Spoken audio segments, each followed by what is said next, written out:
White Sox team can have a really decent season in a really bad division. That's what you guys have to remember. It's a really bad division. It is. That's What you just said is one of the most insanely idiotic things I have ever heard.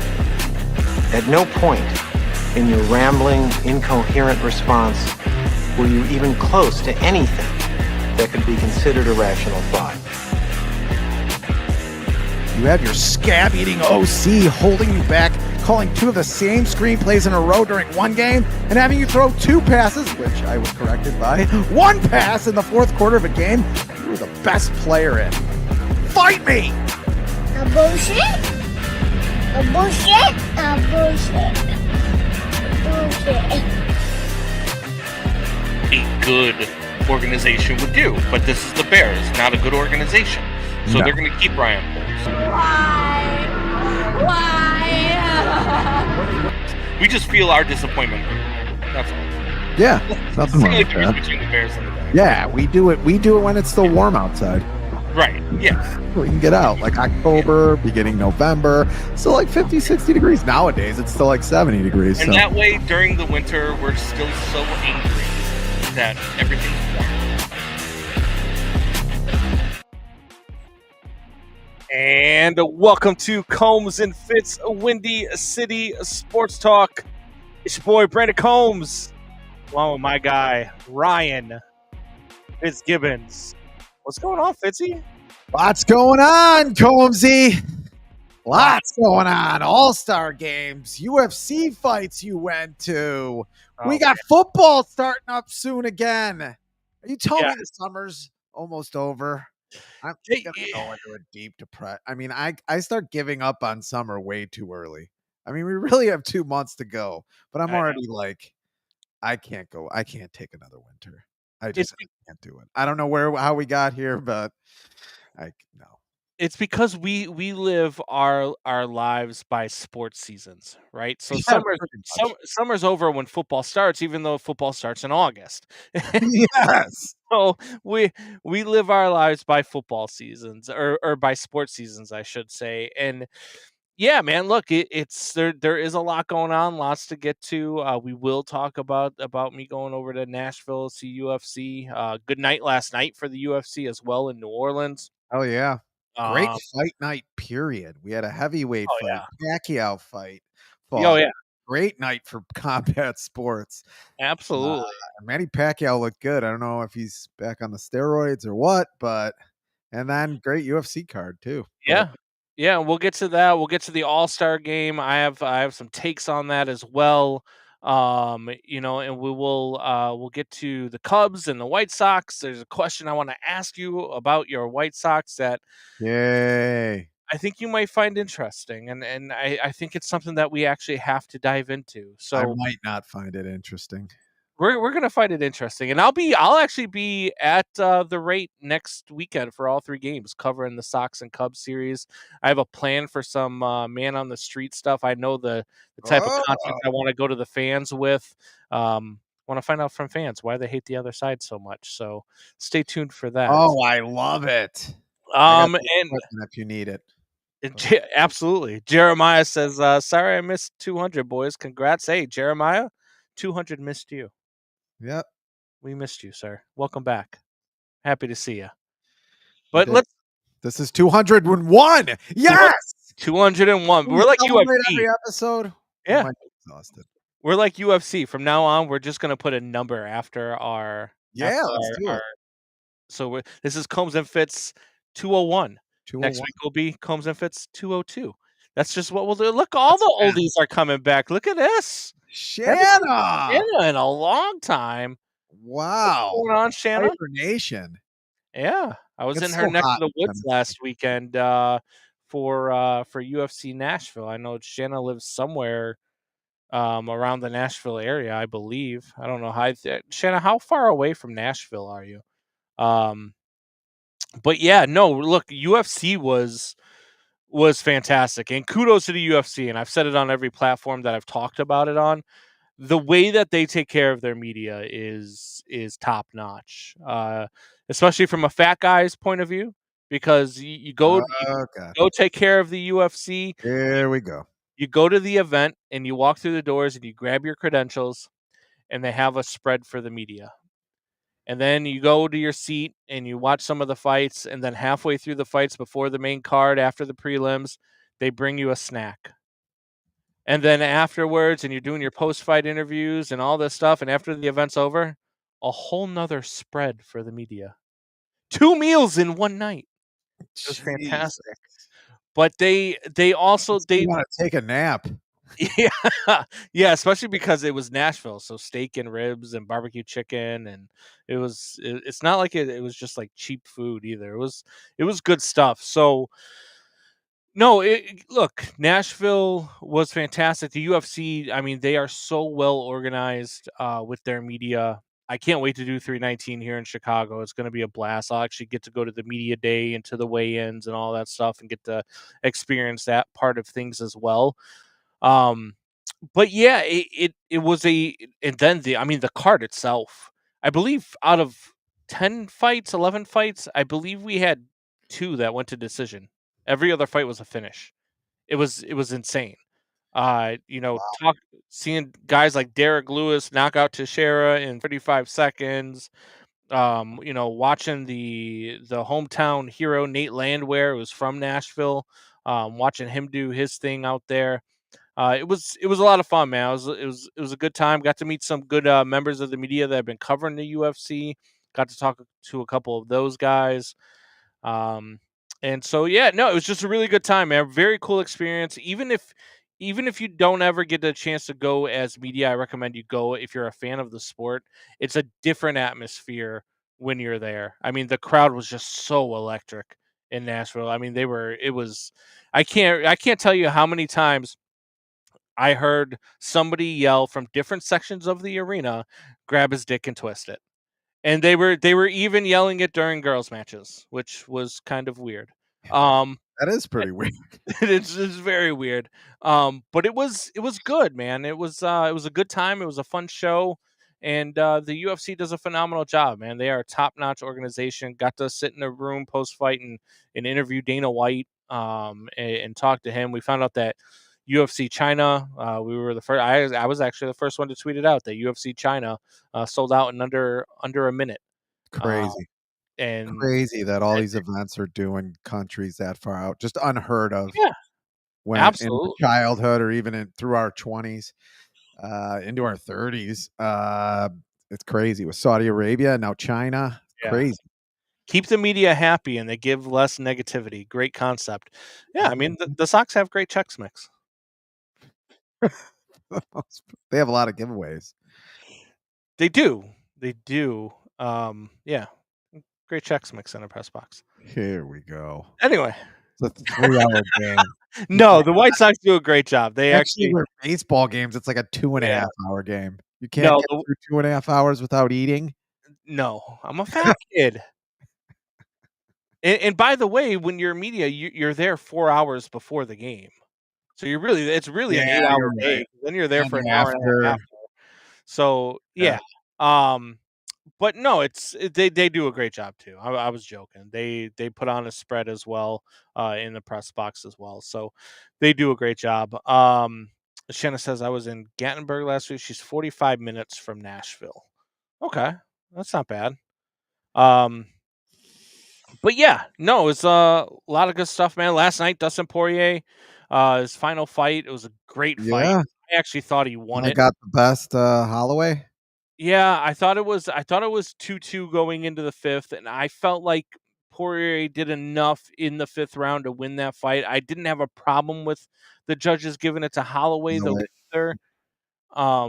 It's one of those fights that could have gone either way, but hats off to Dustin Poirier, phenomenal career. He's been fun to watch his entire career. I followed him the whole way. He's Michelle's favorite fighter she likes him for reasons other than why I like him. Yuck. But yeah, he fantastic career for Dustin Diamond Poirier there. And but no, it was another good card last night too, man. A lot of good finishes, a lot of knockouts. So UFC's they're doing some good things, man. I can't wait for 319 next month. Jeremiah says it was close enough that you really can't complain either way. Yeah, yeah. The I tend to Kirkles are not strong. complain either way anyway. Yeah, my thing is, yeah, even if the judges do get it wrong, you shouldn't have let it get there. I Finish it. can't really say I saw half the fight, so. Yeah, But I'm more upset because I what bet I I saw, bet Poirier to knock him out. That's why I'm upset. And he had him in the second round, man. Man, he had him in the second round. Could have knocked him out. Just couldn't get the finish. Sad. Sad stuff. but all in all, Dana White. Sometimes his energy is really kind of weird for me. So Seems like he looks like a biter. Dana White comes into the room. He looks like one of those kids that bit kids. Dana Maybe White came into the room, metal. and you could feel the energy in the press room change when Dana Shift. White came in. It was just it was a different energy, but I mean, really nice guy. Sometimes, look, as a member of press, and I'm still getting used to doing things like this. Yeah. But sometimes you can ask some really dumb questions that could piss people off. That changes the way that they'll answer your questions, and that happened in that post game press fight when somebody asked him if he was going to support financially. A fighter who's been fighting for his life after having pneumonia, and he's like, well, I mean, I don't want to talk about it personally, but yeah, we're doing what we need to do. Thanks for asking. And the whole thing shifted after that. I think he answered two more questions after that really quickly and then left. Just a stupid thing to ask. Yeah, he's like that. He gets surly with I mean, the internet You is should just assume lit. that he's doing what he needs to do to take care of a former fighter, You and if always do unless it that. comes out, though, if Yeah, it comes out that he's not, there's then no sure. reason there. Or that's your last question. I mean, that's journalism 101. The Yeah. hardest question is your last question. They walk out. It's your last question. So what? Why ruin it for the rest of the press? Sounds like from what you're saying, he's like in maybe 20% into taking questions to 30% in. You don't want him Yeah. walking away then. You want him walking away after if you're almost done and people are starting, like, then you hit him with that question. Yeah. I mean, Yeah. Or it even aggravates. instead of saying like, "Hey, can you are you supporting him financially, or do you have plans to support him?" Just how about what have you guys? How have you guys handled the situation with said fighter? Whose name I don't know. Why can't I think of his name right now? And it's not about the fight. It's not really about the UFC either. Like, there's other more interesting questions you could be asking him. Yeah, I In my mind, that would interest me than gotcha questions, which I don't mind gotcha questions. There's a lot of right. podcasters out there that talk about, oh, you asked them a gotcha question. We don't ask. You should be able to if it interests you. That Yeah. to me, Then ask her. human interest very rarely interests me in sports. I want to know about what you thought about a certain fighter at a certain time in a certain fight, or like whatever. The only time that would come in is how they pay people, which I don't think they pay people enough. You wanna address this allegation here? About kid Dana White biting people. I was a hitter, but there's a certain kid that's a biter, and that's an old pitcher. Wait. My Did you brother smack John. your second grade teacher? Well, he was actually the music teacher, and I think I was actually in kindergarten at the time, but I could have been in first grade. But he was messing with my brother Johnny, who is also Doubting Thomas's profile picture this week. Johnny kind of looks Chinese there a little bit. Might have been a little hungover or something. Johnny looks like that was a couple of buffets in. Yes, few buffets. Yeah. He never missed the meal after 2.5 hours. Oh. But anyway, yeah, he was messing with my brother John, so I slapped him. Are you the older brother or is John the older brother? John is definitely, he looks like the older brother and he is the older brother. I don't know why that question would come out of your mouth. But you're lucky I'm not there. Because You're just usually lucky the I'm not younger there. brother isn't the one that defends the older brother. Well, he wasn't in the room at the time. He was talking shit about him in another class. Like that Wait, John was being a so jerk so a off. John teacher was a was jerk talking off. shit about a another student to a kindergarten class? Wait, we've got hold on. It's a There's some Catholic questions school, here. man. This is a Catholic school. No one pulls punches there. Come on. So We don't talk about sex or the fact that the Bible contradicts itself every other chapter, or or all what right. happens with the So father and the rectory with the altar boys after Combs and mass, Fitz 201 is where we get canceled. Awesome. but if someone's being a jagoff, we're going to talk about it. All right. And he was just saying how my brother was being kind of a jerk, which Johnny was a jerk to teachers. So his face started getting closer and closer to me. I remember this pretty vividly. And so I slapped him, and I remember the guy was overweight. Mr. Smythe, by the way, that's his name. God rest his soul. So we've called them out by name now. He's dead. He's dead. So okay, so his kids are listening. I didn't right kill him now. when I slapped him, though. I didn't kill him when I slapped him. At least I don't think I did. That would be. It took him another 20-something years to die. But anyway, I saw his fat. I saw. You know what? Maybe I shouldn't be talking about this. So, all right. So he got close to your face and you smacked the snot out of him. After you smacked the snot out of him, how did he react? I can't even drink water. He was not happy, and then he went back and tattled on me to my brother John, and then my brother John came home and told my mom. I think that's what happened. I was all of like 6 or 7 at the time.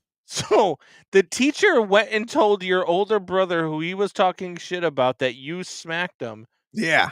And said, what school did you go to? A Catholic school. I understand that. Which Catholic school? St. Christina. Okay. Interesting. All right. I mean, this is Father Curran did disappear pretty quickly. He did. He did in more ways than one. This is the weirdest story ever. This is not even the weirdest story that I'll tell today. Oh God. Can't wait for Fitz gibberish. Wow! You said it. It's a diatribe, it's a conspiracy theory, and yes, it's an island in the middle of unapologetic and sometimes inaccurate sports talk. I'm not even sure we even talked about sports much, and the new thing I got my camera on gets a little shaky, which I kind of like. It's like when the crowd starts cheering in a game, although there's no crowd cheering for me now. But is that why it's shaking? I mean, because we can't see your hands, so we don't. I mean, oh, okay. Anyway, it was baseball's All-Star Week, which usually marks the time I take my break from baseball. Let's face it, it's All-Star Week, and it has become a snooze fest for everyone except 14-year-old boys and my pod partner, Combs. I blame the players more than baseball for what has become less and less meaningful each and every year. Yes, the baseball all-star game has become that friend you thought was cool growing up, but now has gained 50 pounds, gets drunk off 4 White Claws, tells you the one story he tells every time you see him, that's not funny, and tries to bum cigarettes off you all night, even though you quit smoking 10 years ago. If you don't know that friend, you are that friend. Anyhow, or who, Rob Manfred crawled out of his bathhouse to acknowledge that there is 8 more weeks of summer to slither his way onto the Pat McAfee show. Trigger warning, ladies. Rob looks like the guy you met on the vacation you went on alone to find yourself, thought he had no chance at your business, and then, after 4 strawberry daiquiris, lost time and found him using your lotion in your hotel bathroom the next morning on his varicose veins. Hi, Jay Cutler. Anyway, take it away, Rob. We begin on every issue by listening to our fans. I think it is undeniable. If you're denying it, you're not being honest.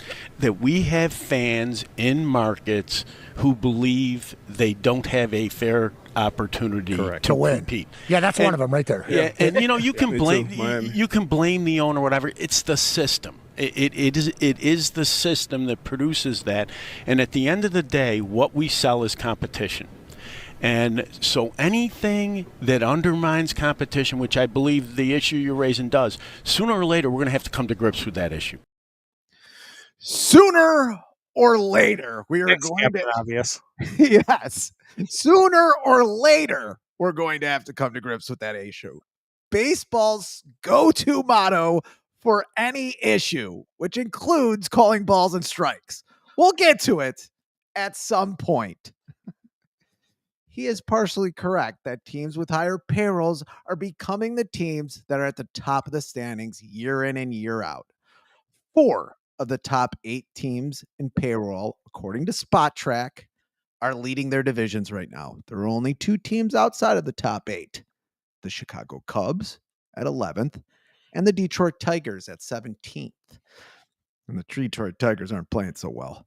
And it's not only a pulse check at the All-Star break that you can take. Some of the top teams, the Astros, Phillies, Dodgers, Blue Jays, Yankees, Padres, Red Sox are in the playoffs virtually every year. Maybe not the Padres. I don't know why I have them in there. But anyway, the 2 teams outside that top list, the Cubs and the Tigers, I'm sorry, are not perennial playoff teams.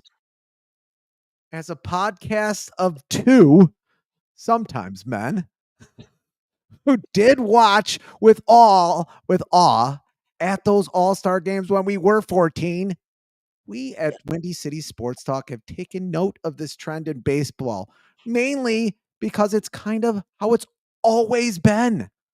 Other than those years when analytics changed baseball, it's basically been a big market sport from the jump. You'd think that would mean a Chicago team would have won more than 2 World Series in over 225 years.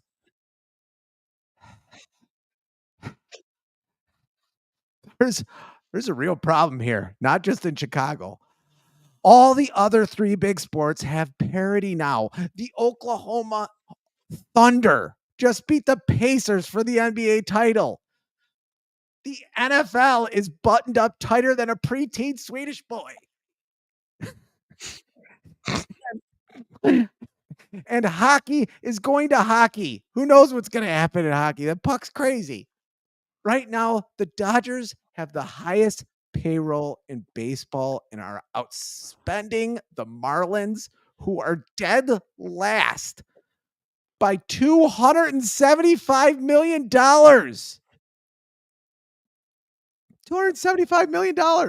Or if you're on the Jeffrey Epstein list, that's equivalent in US dollars to a Bill Gates, 2 Bill Clintons, and a Prince Andrew. All payable as well, obviously, in Trump Bitcoin. Moving on. That's a discrepancy that can't be reconciled with a salary cap, as Rob Manfred has gone on talk show after talk show to pitch. The guy is focus grouping how to move around billions of dollars. Rob, put down the lotion and get real. The Dodgers are paying more to guys on the injured list. On the injured list, they're paying more to guys than the bottom 3 teams' entire payroll. One of those bottom 3 teams, of course, is the White Sox. And a culture of multiple screens, including the 2 screens I'm looking at right now, and shrinking attention spans. You cannot have 10 teams who are in the playoffs every year and 1 or 2 that are thrown into the shuffle every 10 years. You cannot sustain an audience with 10 markets. New York and LA aren't even 10% of the population of America anymore. The math isn't mathing.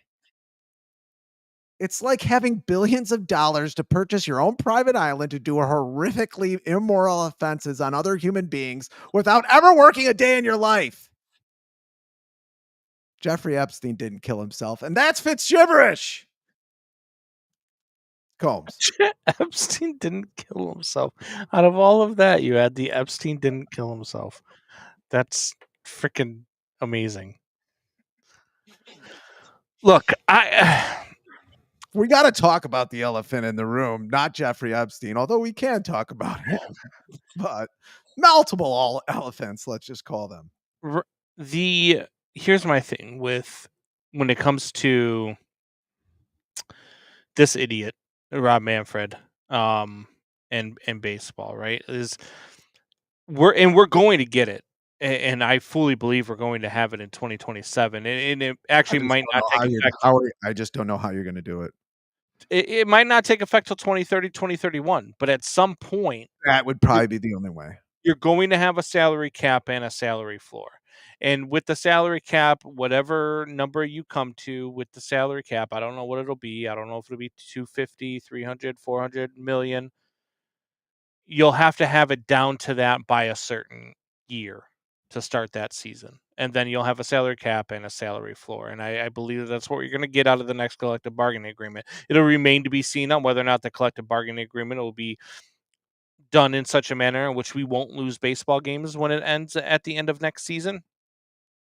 I doubt it. I expect to lose half or if not a full season in 2027. Ugh. But Rob Manfred has no idea, and I can't wait for 2029 when he's gone. Rob Manfred has no idea how to do this. Like he doesn't. He has no idea what he's talking about. He doesn't care about baseball. I don't even believe the guy's a baseball fan, to be honest with you. I've never seen a commissioner. I mean, I used to compare him to Gary Bettman, but it's not even close anymore. Yeah, but to sit there and try to sell a fan base that the Cincinnati Reds and the Pittsburgh Pirates and the Miami Marlins, who spend once every 20 years, win a World Series, and then disband the team, you're not looking at teams that are actually spending the money that they're bringing in. You're looking at teams like the Cubs, who are trying to break even according to their owner, which is just an asinine statement. You're looking at teams like the Chicago White Sox, who have never given out bigger than a $75 million contract. Yeah, they haven't, but there's been years they've had a $200 million payroll. But yeah, I mean, I get what you're saying. But you're not going to be, especially in this market where you got Kyle Tucker about to go on free agency. He's expecting a $600 million contract.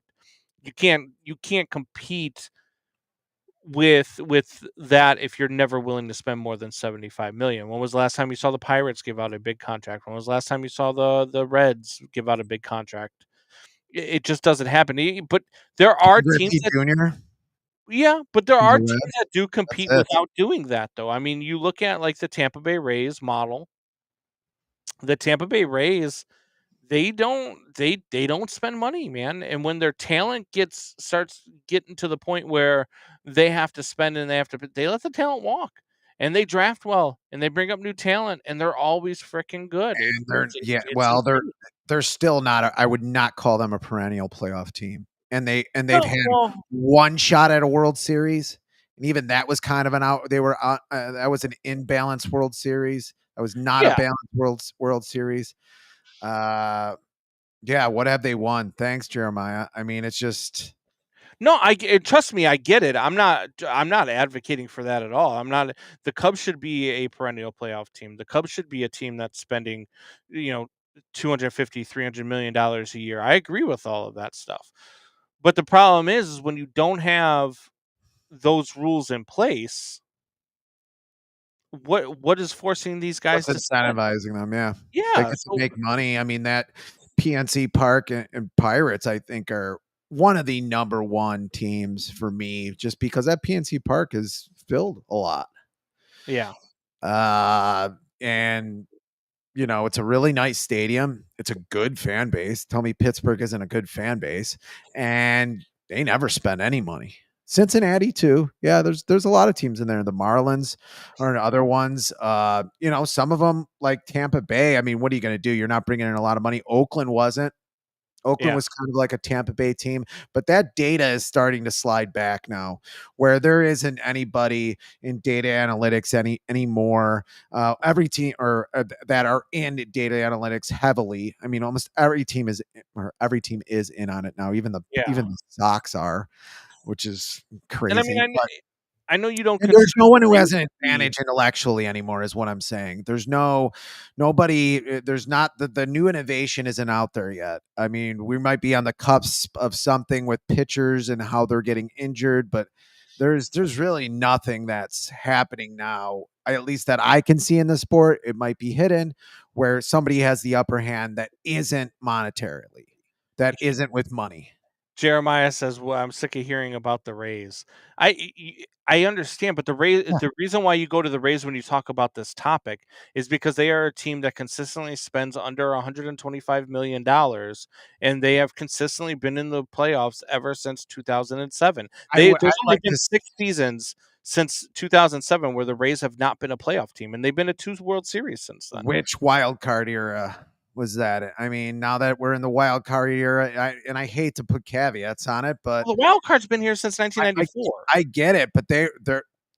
I mean, I'd be shocked if they make the playoffs this year. They did not last year. I'm just saying things are starting to They made the change. playoffs last year, no?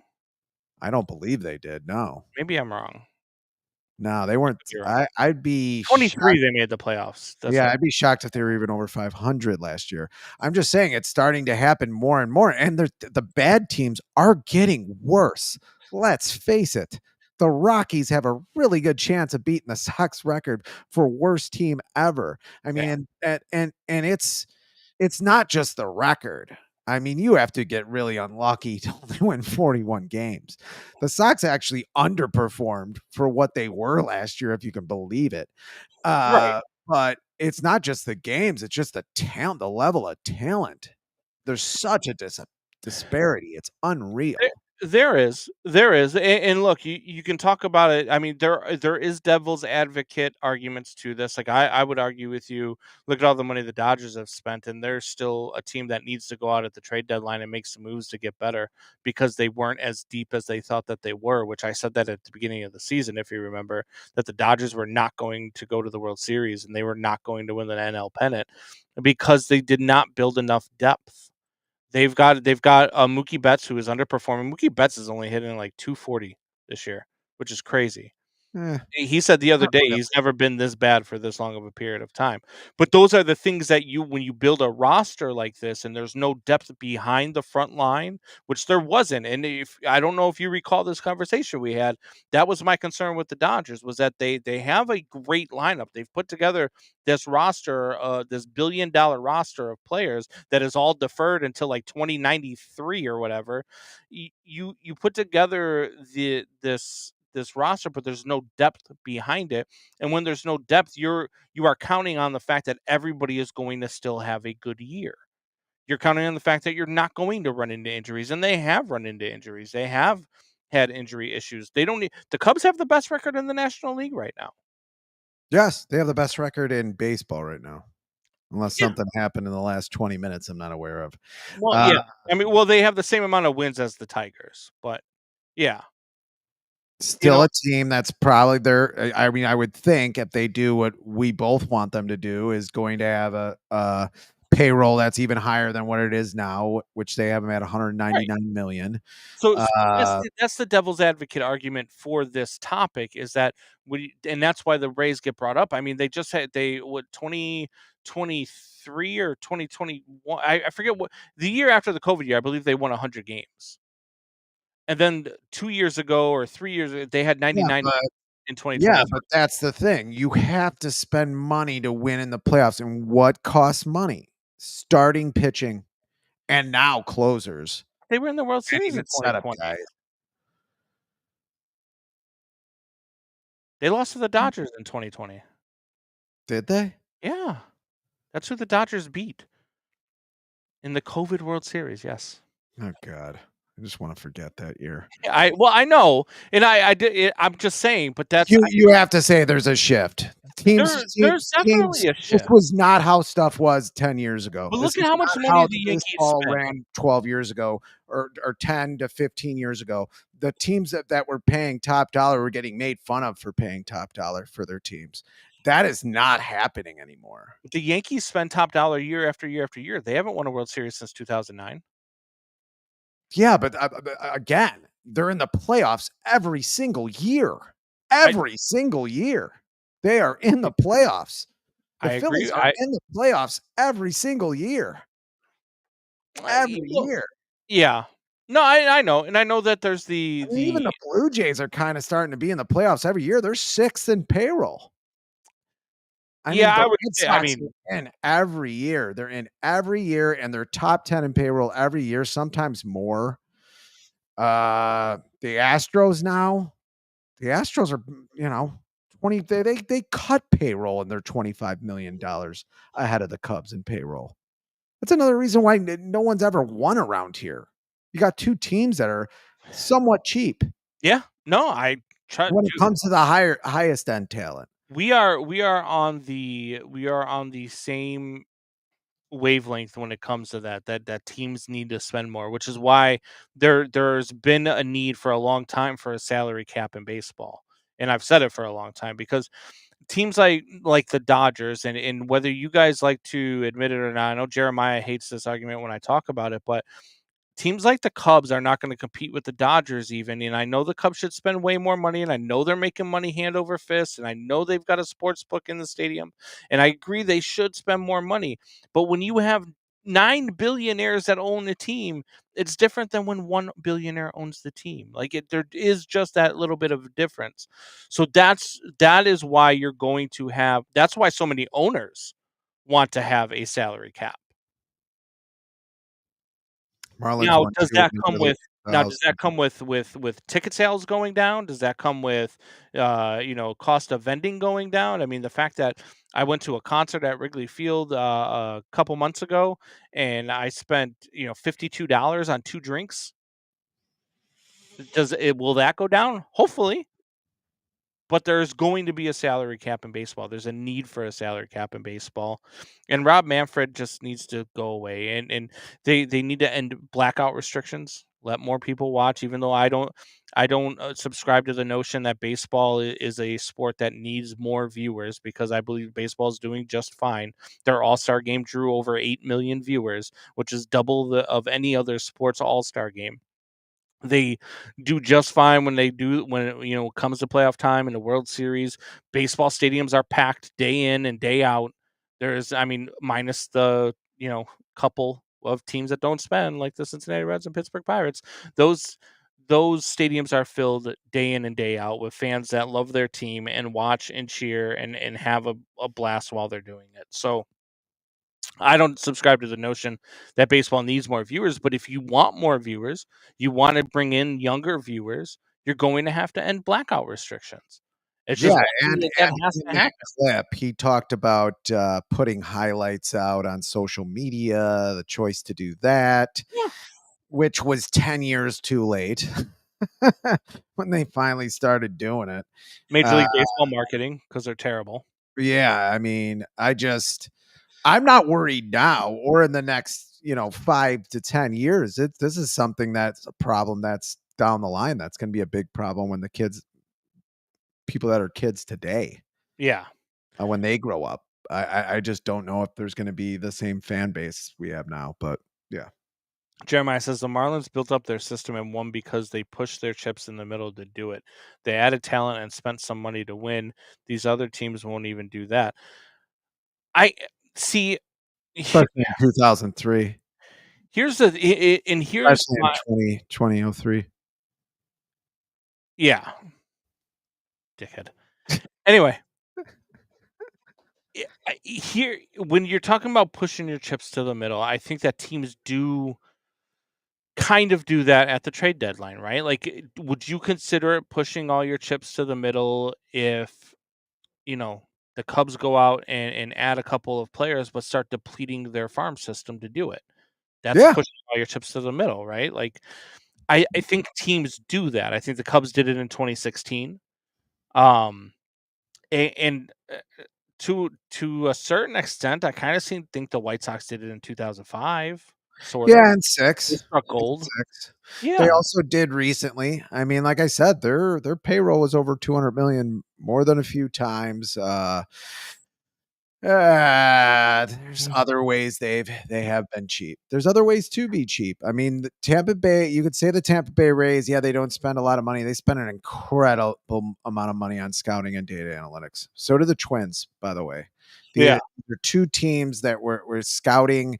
They're scouting teams, and there's been several articles written about this and their data analytics teams and just their proprietary systems that are either stolen or just copied, and their scouting staff is always being picked apart by these larger teams.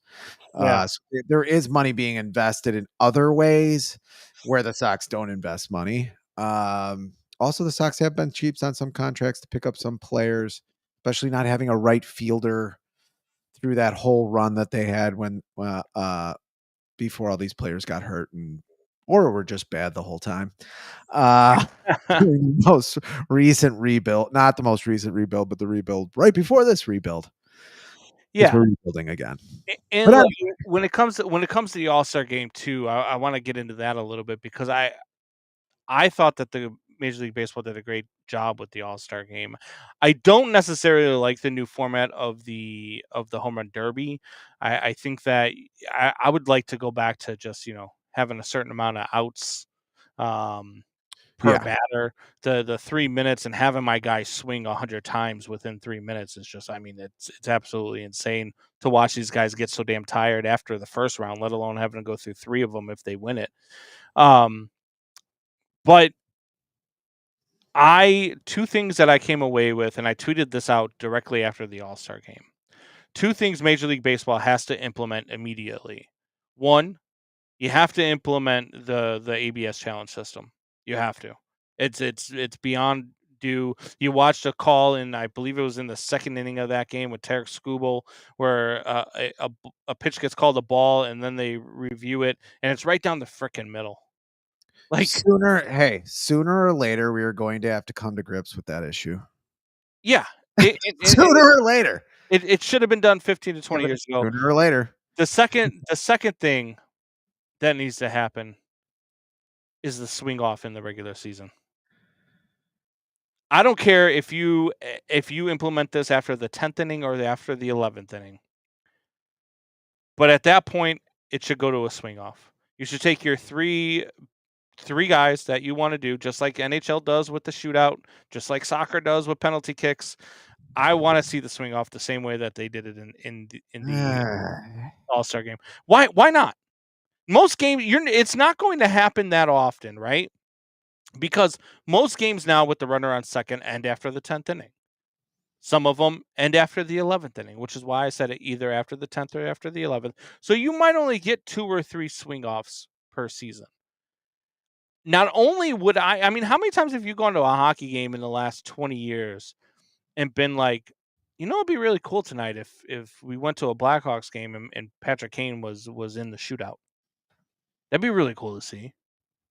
I mean, how cool would it be going to a Cubs game and after the 9th inning they're tied and you're like, God, do I want to stick around or do I want to leave? If there's a chance of a swing off, you're sticking around. You're not changing the channel. Yeah, I mean, that doesn't mean it should actually happen, though. I don't think it will actually happen, but I think it should actually happen. I just think at least in hockey and in soccer, there can be, like, Patrick Kane can go uncontested to the net against the goalie in a regular game. In soccer, a guy can have a penalty kick at the end of a game or in a game. So you can see that in a game. It's still hockey. It's still soccer. This just, to me, doesn't seem like baseball anymore. I get it. I do get that part of it because that's my only problem with it. I like it. I understand your argument. It's pretty cool. Right. And then the question does become, hey, are you having a pitcher from the other team come and pitch because are they still trying to get the guy out? Or no, I think you would do it the way you do a home run derby, but I just think it'd be fun. I think it'd be a fun added element to the sport of when all you're trying to do is conserve bullpens and add in player safety to that. I think that the swing off would actually help Major League Baseball, to be honest with you. And I'm not saying do it every game. I'm saying at first I was over dramatic with it. I was like, oh, this needs to be done instead of extra innings. 9th inning tie game, boom, swing off, no extra innings. My But God. then, I came to my grips a little bit and I was like, all right, maybe after the 10th or 11th inning would probably be a little bit, because it was just fun in the moment, right? Watching that swing off happen in the All-Star game after the 9th inning was over and it was still tied. Watching Kyle Schwarber go 3 for 3 to win it for the National League, which broke my heart a little bit because he should still be a Chicago Cub, but he's not because the Cubs don't spend money. is it was They just gave up fun to watch. I really think with that argument, it was enough with him. And and baseball is so hard that you're going to think I'm crazy, but he's only really a hair better of a player. Like that's like what the difference between He's hitting really 40 good, homers a year. really good and okay is. Yeah, he was still batting like 190 with the cut. I mean, he's still batting like 200, which now isn't as bad as it looks. Like even the 240 that Mookie Betts is hitting, you can add 30 points onto everybody's batting average at this point. No one's even batting 370, 380. Even Tim Anderson hit almost 360 a few years ago. I don't know. Is anybody doing that right now? Yeah. I mean, he had 2023 was that year that he was terrible. 22 as well, where he struck out a ton. He had 218 and 197, but last year he hit 248. This year he's hitting 251. But he's hitting a ton of 40 homers a year is a lot for a lineup, man.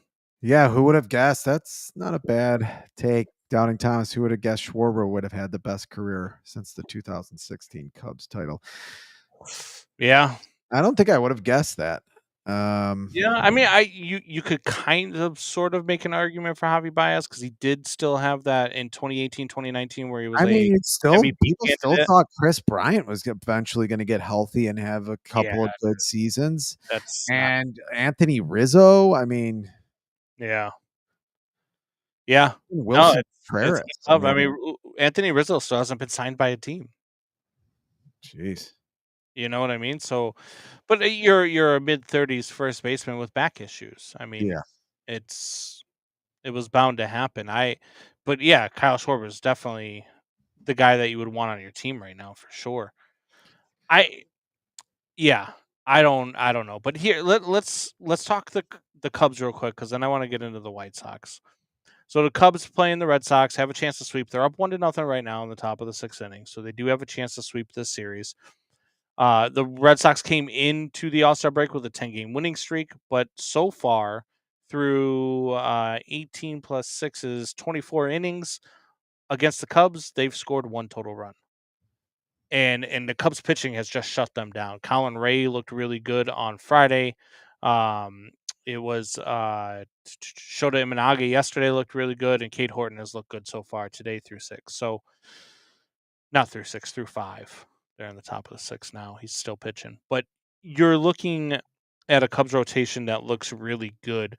They need to make some moves. And one thing that actually I saw today on Twitter was, Alex Cohen, who's been on this show, who is also now calling games for the Cubs whenever Boog Sciambi is not around. He tweeted out that he actually is okay if Shota Imanaga is your number 1 and Matthew Boyd is your number 2 heading into a playoff series. I don't know if I can subscribe to that. And I love Alex Cohen. And this dude knows baseball. I've talked to him quite a bit. On air, off air, I've talked to him quite a bit. And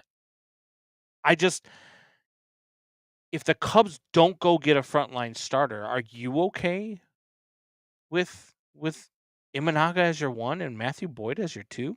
I want a strikeout pitcher as my ace. So if that answers your question, I want my strikeout pitcher as my ace, leading off.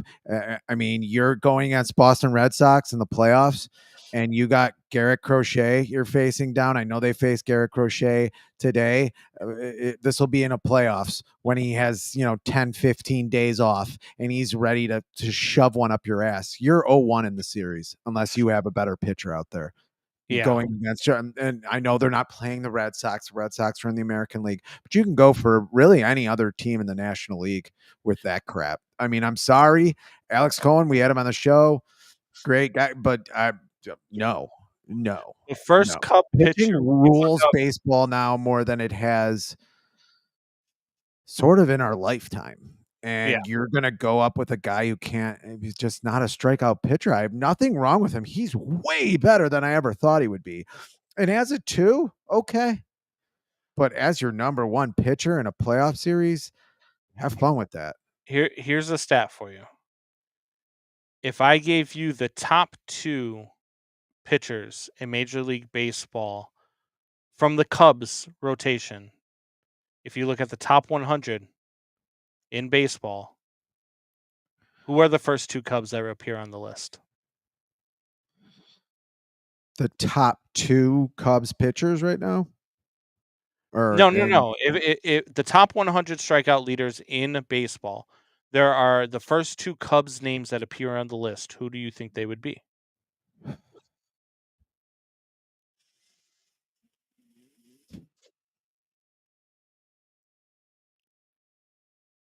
I'll give you a hint. Shota Imanaga's not even in the top 100. No, he can't. He can't be because he didn't play till the June.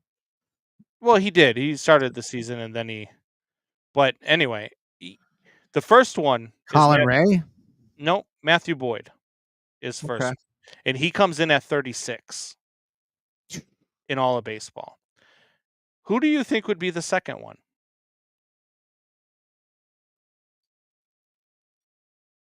God, is it somebody out of the pen? It is somebody out of the pen, isn't it? Maybe. Brad Keller? No. It's Ben Brown, who is down in AAA now. And he is 52nd on the list. He was in the pen for a little bit, wasn't he, this year? Yeah. Third on the list is Jamison Tyon, who ranks 84th. Ooh. So you are correct. The Cubs do not have a strikeout guy. And that's where I was going with that. Because you do need a strikeout pitcher. You need a guy that can go in and can just mow guys down, especially when you're facing top of the line lineups like you're going to face in the postseason. You have to have that strikeout guy, whether that's Sandy Alcantara, whether that's Mitch Keller, whether that's whoever you go out and grab, whether it's Joe Ryan, whoever it is the Cubs go get at this deadline, they have to get a frontline starter. I highly disagree. As much as I respect Alex Cohen, I just highly disagree with the take that the Cubs don't need a frontline starter, because I think that should be their number 1 focus. That and maybe a third baseman that can hit the ball in Eugenio Suarez. Yeah, I mean, that would be your wish list right there. I don't know if they'll get all of that, but yeah, I mean, it's, totally different league at the time. But in 2005, I didn't want Mark Burley starting a playoff series. Yeah. And a much better. Sorry. I mean, until Shota Imanaga put some seasons behind him, a much better pitcher than Imanaga. Yeah, and don't get me wrong, Imanaga's great. I like Imanaga, but he's not. I don't even think Mark Burley was maybe he was the third pitcher. He's not Chris Sale. I think he was the third pitcher to pitch. Yeah.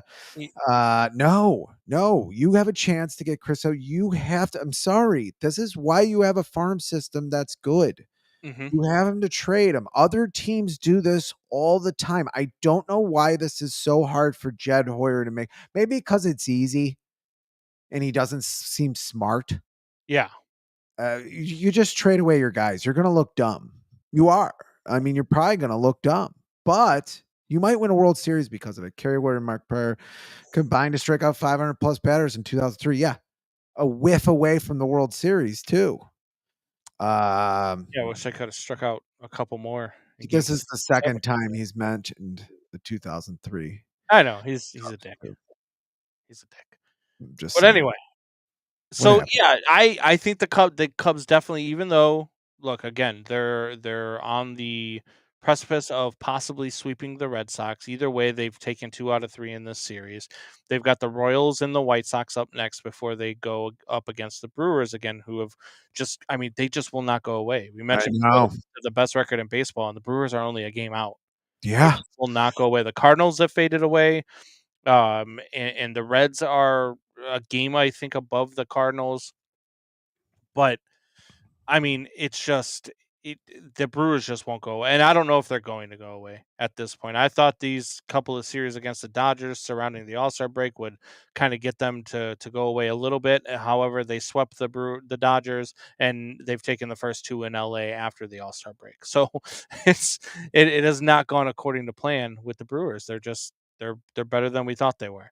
And so we'll see. We'll see what moves they make at the deadline. Like I said, easier schedule coming up. We'll see how it goes. But let's get to the White Sox real quick, because there's a question I told you earlier I wanted to ask, and I wanted to hear your opinion about it. Here we go. The White Sox are, so the other night, Luis Robert got taken out of the game. I believe in the 7th or 8th inning. Healthy, he was fine. But at the same time, a couple of top Mets prospects got taken out of the game, healthy, fine at the same time. And I thought maybe we were on the cusp of a trade there. However, nothing ended up happening, and then Luis Robert was in the lineup yesterday. I believe he played again today. Um, Been playing well, actually. there are some players that are going to be moved, and Luis Robert is believed to be one of them. Yep. There's some really good young talent that's coming up and playing for this White Sox team too, man. It's been fun to watch. Is Chris Getz doing a good job? Oh God. That's a good question. That's a good question. I did not know in a million years he would say that. We have to talk about it though, right? Like it's a Tough fair question. question. It's tough. But isn't it fair though? I mean, The even best, though the best executives and the best special football coaches build communities. And I don't know if you can make the argument that he hasn't built a pretty decent baseball community here. yes. It's hard to say he hasn't. I mean, Jim Harbaugh can barely put a sentence together. The guy wins everywhere he goes and brings talent with him and builds a community with him. I hate talking about other sports when I'm comparing to, in comparison to other sports, but that's what GMs have to do. That's what Theo Epstein did so well. And maybe Jeffrey Epstein. Baseball though. But that's what Theo Epstein did, and that's what Jed Hoyer is kind of doing. I know I'm hard on the guy because I just don't think I don't think he was ready to be the head guy, and he's pretty old to not be ready to be the head guy. Maybe he gets there, and he's learned over the last few years, few painful years, how to get there. But it's hard not to say that Chris Getz hasn't done that. That's why I've been so critical of Luis Robert, because there is some success here in a baseball organization that really, it was very hard to see them make any turn to positivity. This season is a win. I mean, if you're a baseball fan, people outside of baseball, still people who just watch it casually, you guys should wear each other's attire one week. Would be hilarious. Thanks, Corey. Thanks for listening. I wouldn't fit in his attire, but he may not fit mine either. But That's fair. hard for me to get to that point, but he's absolutely changed things. He's got to continue to build things. He's talking about Chris Getz here, but this team is in much better place than they have been, and all signs point to him. Yeah, I mean, people who don't watch baseball a lot are like, oh yeah, the Sox still suck. You know, people who watch baseball a lot and people in baseball circles, they're all saying the same thing. Like I really am shocked to say this, but he's done an okay job. I'm not ready to say it's a good job or even a very good job or a great job, but he's done an okay job. And this team is turning around. This is why you root for baseball. This is why baseball is my favorite sport. You can have a team that's won shit games and just be totally interested in the team and watch games and be in it. This is why baseball is such a great sport. There is no reason to watch the Bears last year after game 8. There was no reason to watch them. There's every reason in the world to watch the Sox game, this at least now. I believe that I believe he's done a good job. And here's why. Because we all hated the hire. I hated the hire. I thought it was a lazy hire. I thought that having him, come in and do I didn't think he was going to be able to do the job. But he's kind of done what anybody else would have done in this position, right? He went out and hired some people around him who are smart. Who are smart. Exactly. And he's Josh hired help.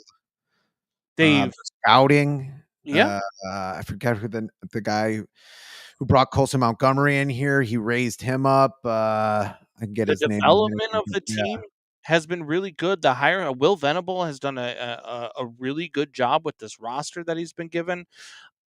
I have to tell you that he's doing a good job, because if anybody else had come in here, had they hired Theo Epstein and we were looking at this White Sox team the way that they are now, we would be saying in 2 years this team's going to be real.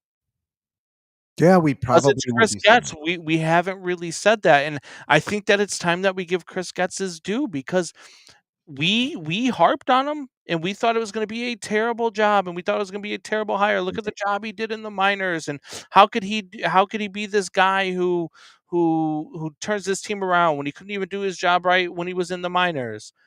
But what he's done has been pretty good, and this team is fun to watch. They're on they're about to sweep the Pirates, something that wouldn't have happened last year. Yes, the team got really, really bad.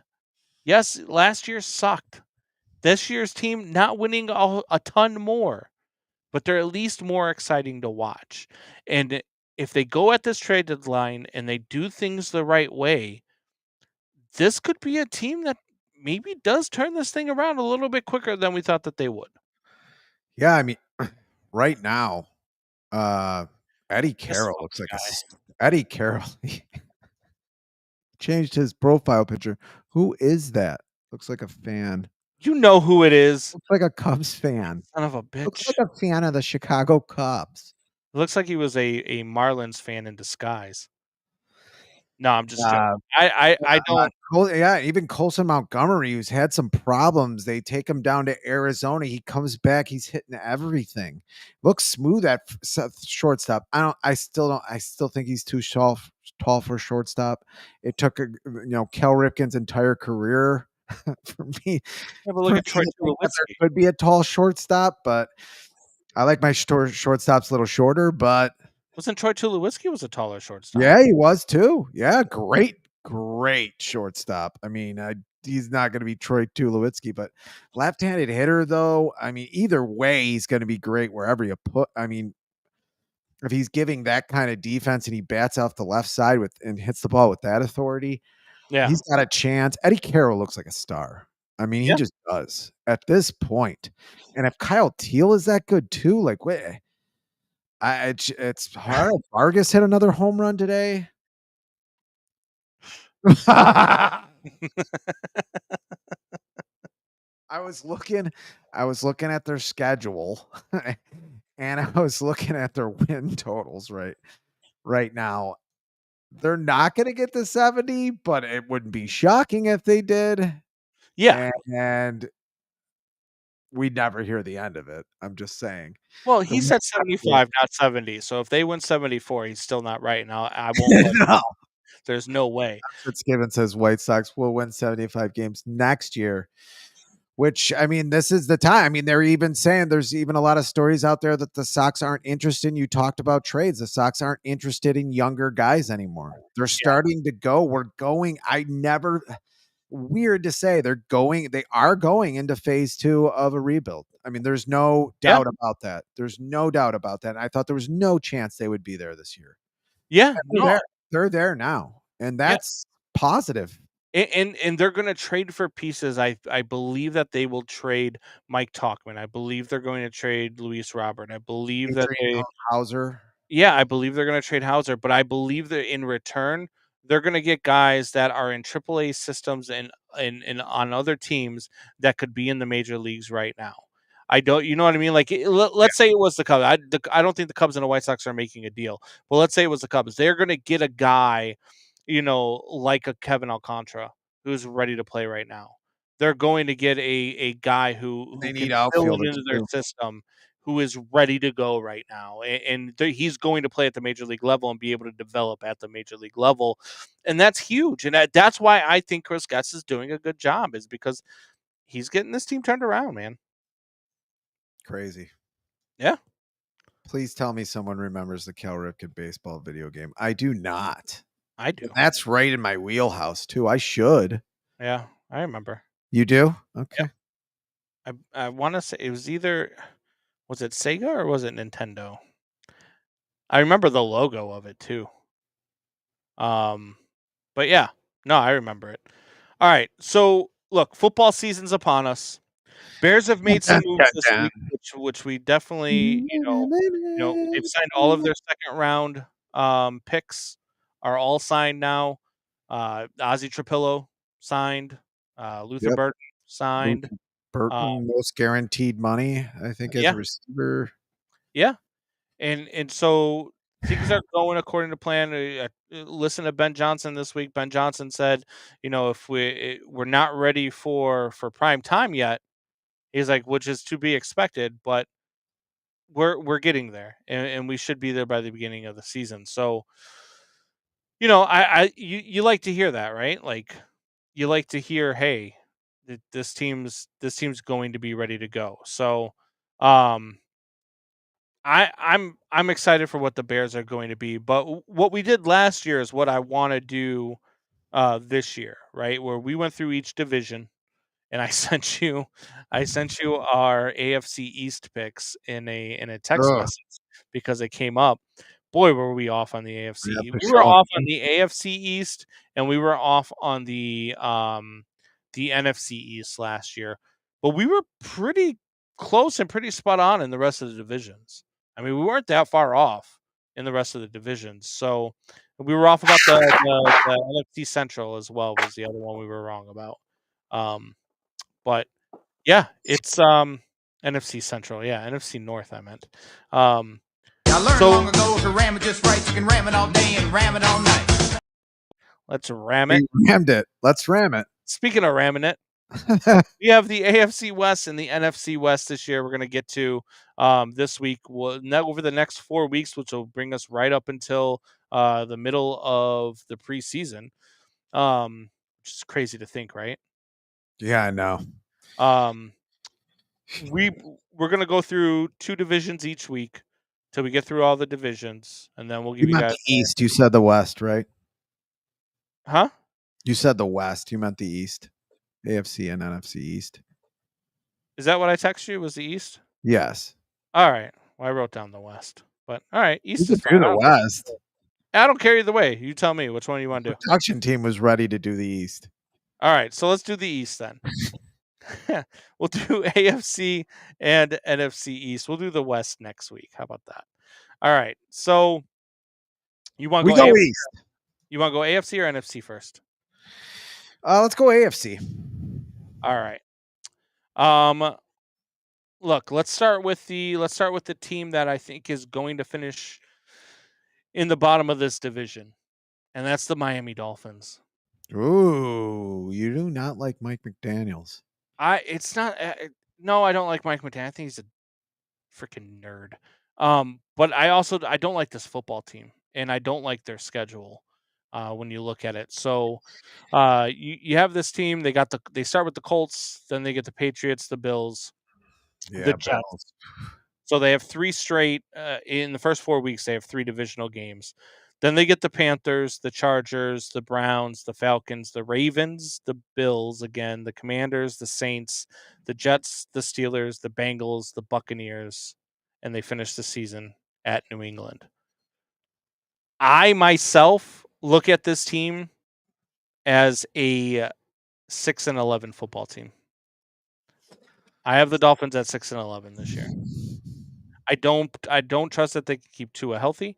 I don't trust that their wide receivers are good enough to compete in this division. I don't trust their running game. So I'm completely out on the Miami Dolphins this year. 6-11 is where I have them. Who are they really competing against wide receiver wise? Are you saying from a defensive standpoint?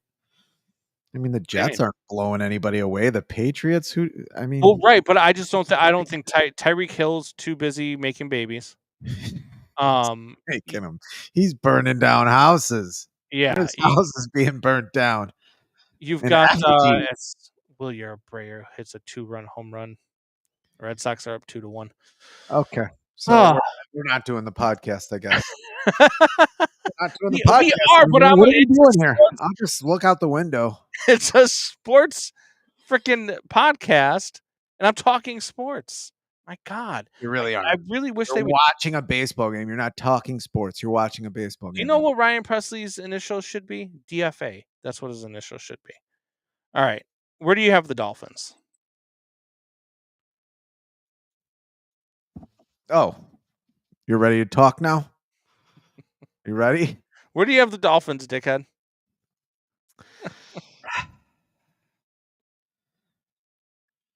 I can't put the Dolphins. I just can't put them below the Patriots right now. I just can't. This is a pretty. Really? I think this is a pretty bad division. In all, I just can't do that. I also do not think that Tua stays healthy. I mean, I think he should be out of this league, to tell you the truth. It doesn't look good, but their schedule isn't that hellacious.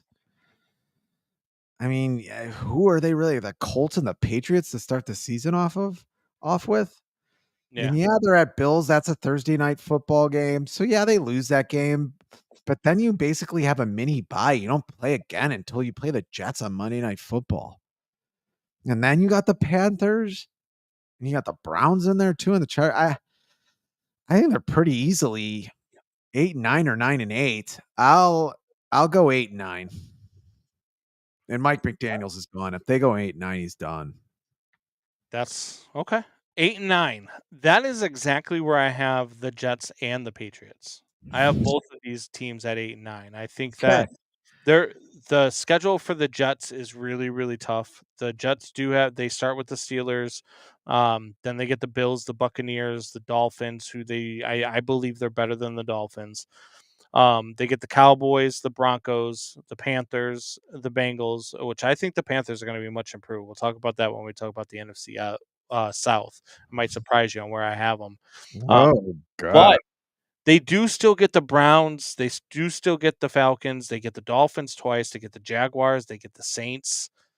So I think that the Jets, I think that this is a talented enough team. And I Who wins week 1? Huh? Who wins week 1? Against Jets, Steelers. Against the Steelers, I think the Jets are going to win that one. I like reuniting Justin Fields with Garrett Wilson. I think Garrett Wilson's going to have a much better year. I think that Justin Fields is going to be able to not have to look over his shoulder and wonder when Tyrod Taylor's coming in to take his place. So I think that you're going to get you got a Justin Fields with a chip on his shoulder. You reunite him with his college buddy in Garrett Wilson. Breece Hall's got a chip on his shoulder as well. Braylon Allen broke out last year. I think that this team can be really good offensively. Defensively, they were already good. And now you add Aaron Glenn to that defense. I think that the coaching staff is much improved. I think they are on the same sort of trajectory as the Bears. And you got them at 8-9. I have the Jets and the Patriots both at 8-9. Jesus. I can't put every team in the division at 8-9. And yeah, they're, it's not that bad. If you don't like the Dolphins, their schedule isn't that bad. Buccaneers, Dolphins, Cowboys. They got the Panthers and Browns in there. Yeah, but the Panthers are going to be better though. Saints. Don't sleep on the Panthers. Fall asleep I with you may talking about the Panthers. I'm already tired. I may or may not have the Five Panthers winning meals the at NFC South. the UFC fight. I may or may not have the Panthers winning the NFC South. I'll go 9. I'll go 9-8 with the Jets. 9-8 with the Jets. All right. What do you have? My big brother John says JTS Jets. Where do you have the Patriots? I have the Patriots at 6-11. I just don't believe in this team. I don't. Okay. I don't think I just don't think Mike Vrabel is going to make that big of a difference. I know they have a really easy schedule, but I don't know how big of a deal that is in the NFL anymore. I mean, teams get better in like a year. Yeah. The Raiders, Dolphins, Steelers, Panthers. So until they get the Bills, it's hard. The Titans are thrown in there and the Falcons. And they got the Giants this year. Oh, God. I'm gonna get killed for this, but I'm staying. I'm staying my ground. 6-11. Because of their schedule, man. That's why I have them at 8-9. I mean, they've got a really light schedule, and I think that they're better. I like Drake May. I've been high on Drake May since he got drafted. I think this kid is special, and I think that they did enough on the offensive line to keep him protected. So we'll see. And then the Buffalo Bills, I have at 11-6. I think that last year they were a 13-win team, 14-win team. I can't remember. And this year, though, I mean, again, schedule out of division schedule is just. I mean, again, they're going to play the NFC South, so you get the Panthers, you get the Saints, you get the Buccaneers. But outside of that, you got to play the Chiefs, you got to play the Texans, you got to play the Bengals, you got to play the Eagles. So I think that those are tougher games. I think they do take a small, tiny step back, but are still an 11-6 football team and in the top 3 in the AFC heading into the playoffs. Yeah, I mean, I think this is going to be one of the easier divisions in football, though. And their last 4 games are Patriots, Browns, Eagles, Jets. Yeah. Should win 3 out of 4 of those, if not all 4. Yeah, and that'll fatten your your win-loss record at the end of the season. I don't even know anymore what I'm saying, but I'm gonna I'll give them another game. 12-5. Yeah, we were both tough on them last year. Okay, I got them at 12-5. I think they beat up on this division. I don't think it's a great division.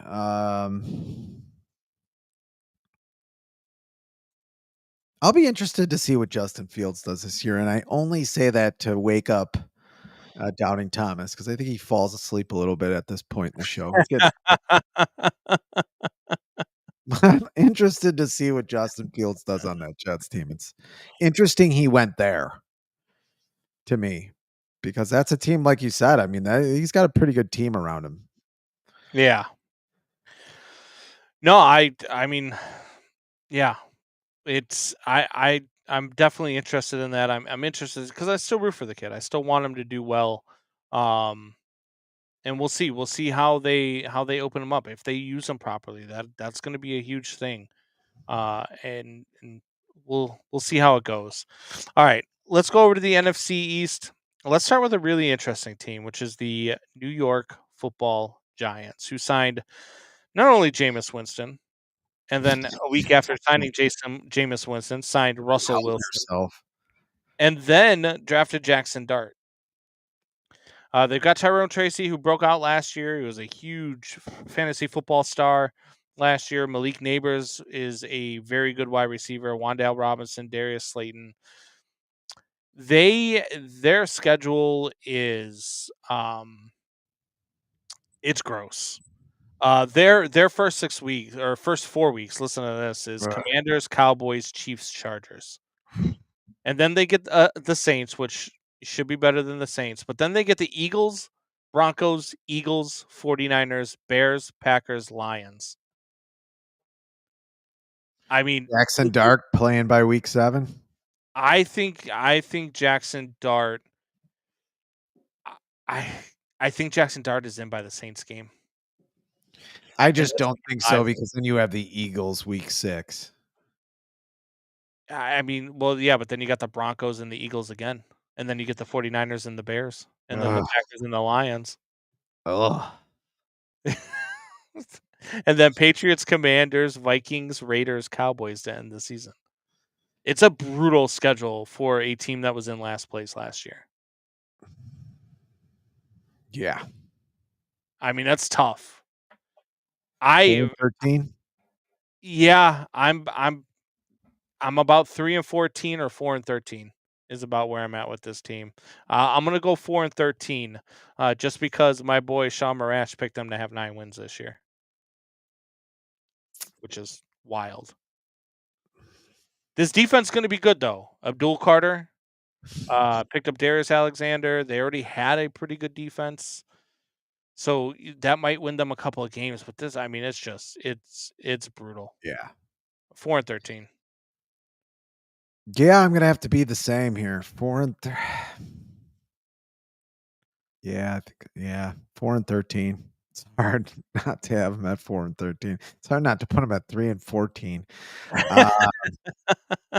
I just think the only thing that's worse than the schedule for the Giants is this organization, which is gone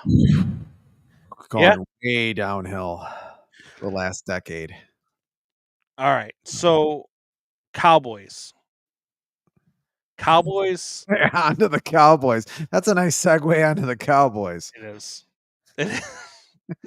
Bad organizations. They go Eagles, Giants, Bears, Packers, Jets, Panthers, Commanders, Broncos, Cardinals, Raiders, Eagles, Chiefs, Lions, Vikings, Chargers, Commanders, Giants.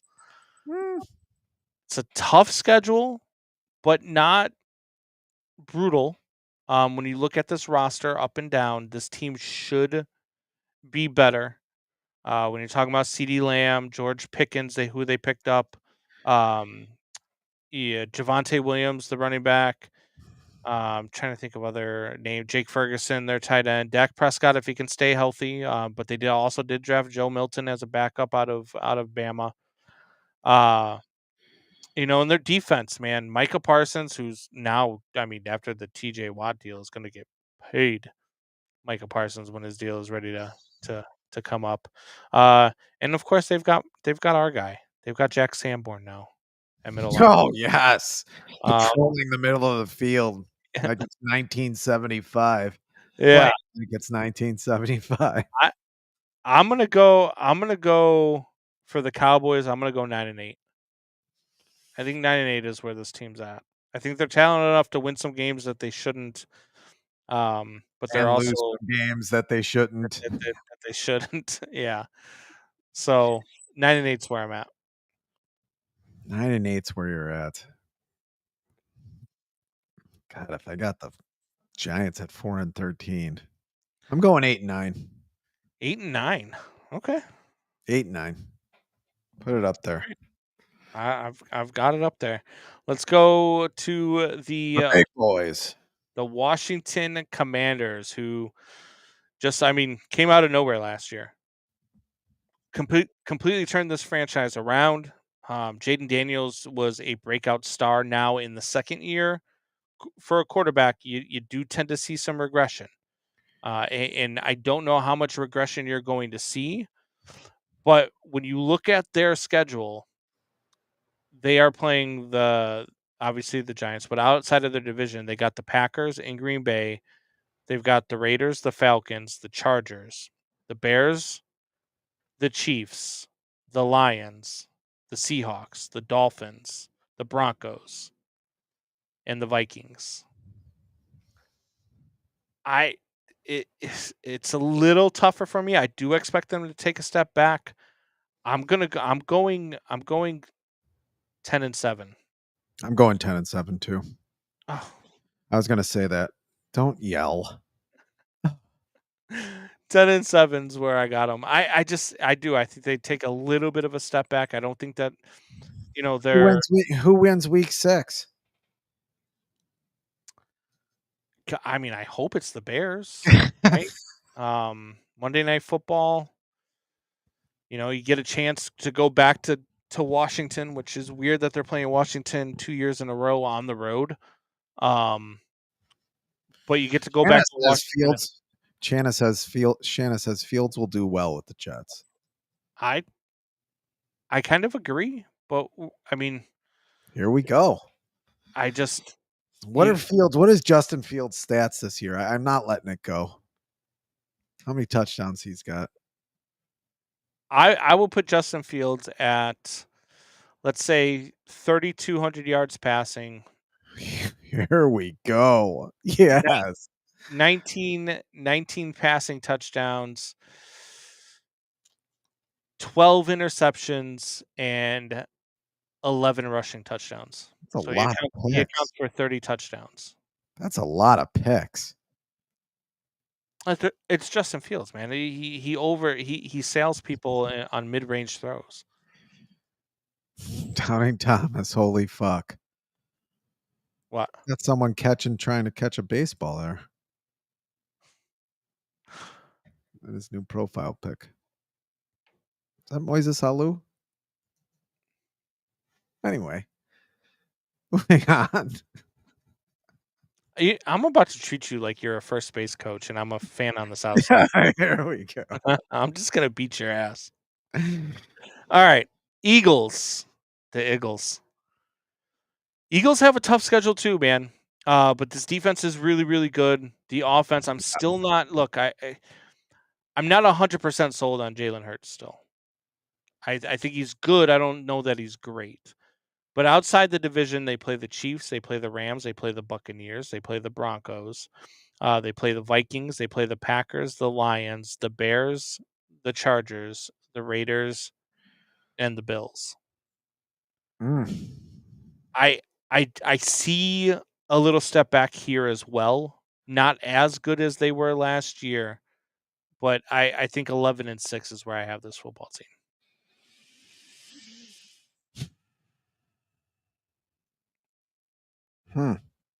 And another home run by Alex Bregman, of course.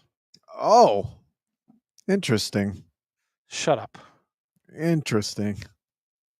That he would hit a home run. Yeah. A good third baseman. Pretty good. Wouldn't have to trade for a third baseman mid-season, would you? If you had Alex Bregman. Just saying. Probably wouldn't. You definitely wouldn't.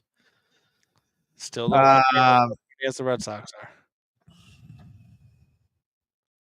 I feel good about the Eagles, even this season, even in their post Super Bowl season. I got them at 12-5. All right. 12-5. I think there's a lot of wins in there. The Raiders, yeah, it's a tough schedule. I don't think the Vikings are going to be the same team this year. I don't think JJ McCarthy is going to be all that good in his rookie season. You got the Giants in there. Well, yeah, you get the Giants twice. They should beat them twice, but do you think they sweep anybody else in the division? Do you think they sweep the Commanders or the Cowboys? I think they sweep the Cowboys. Okay. Wow. They got them week 1 on Thursday Night Football, by the way.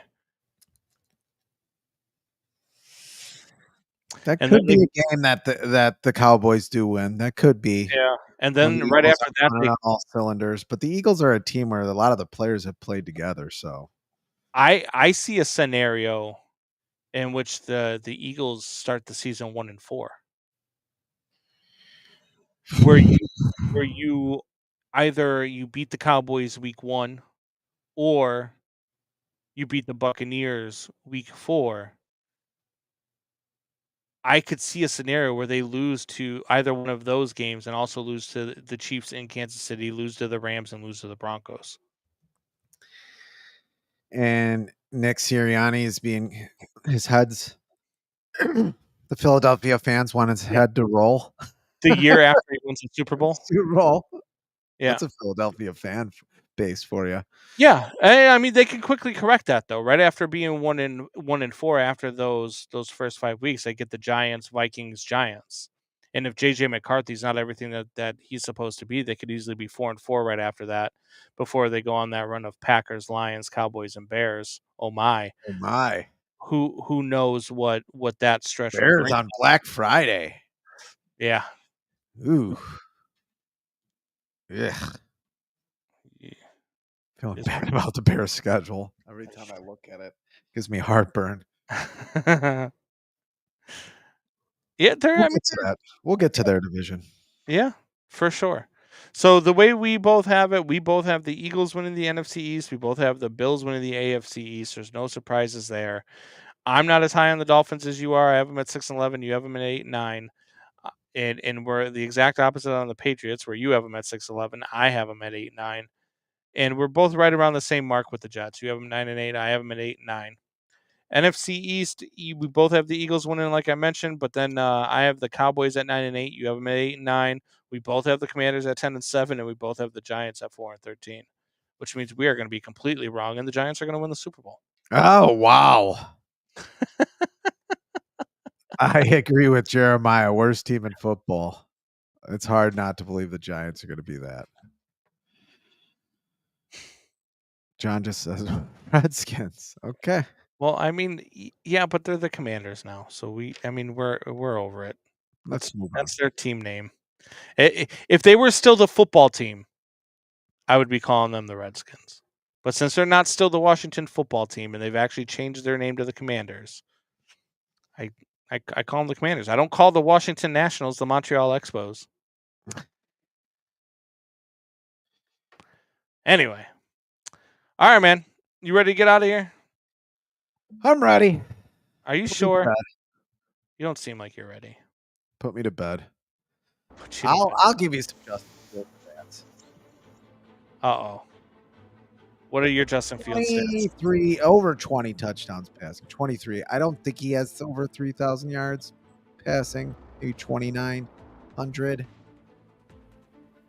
Probably 800 yards rushing, though. I don't have as many interceptions. I don't think he's ever thrown more than 10. I don't think he has. Well, about 8 interceptions. And 6 touchdowns. Over 10 interceptions? I don't think so. For fuck's sake. Cut bait, boys. The NFL hasn't cut bait on him. He's going to start another season as a starter as a quarterback in the NFL. He threw 11 in 2022. Okay. He only threw one last year, but he also only played 4 games. He threw for 1,100 yards in those 4 games and 5 touchdowns and 1 interception as well, by the way. Cut bait, though. Yeah. Cut bait. All right, man. Let's get the hell out of here. Until next time, same bat time, same bat channel. Tell your friends, tell your neighbors, tell your enemies. See ya.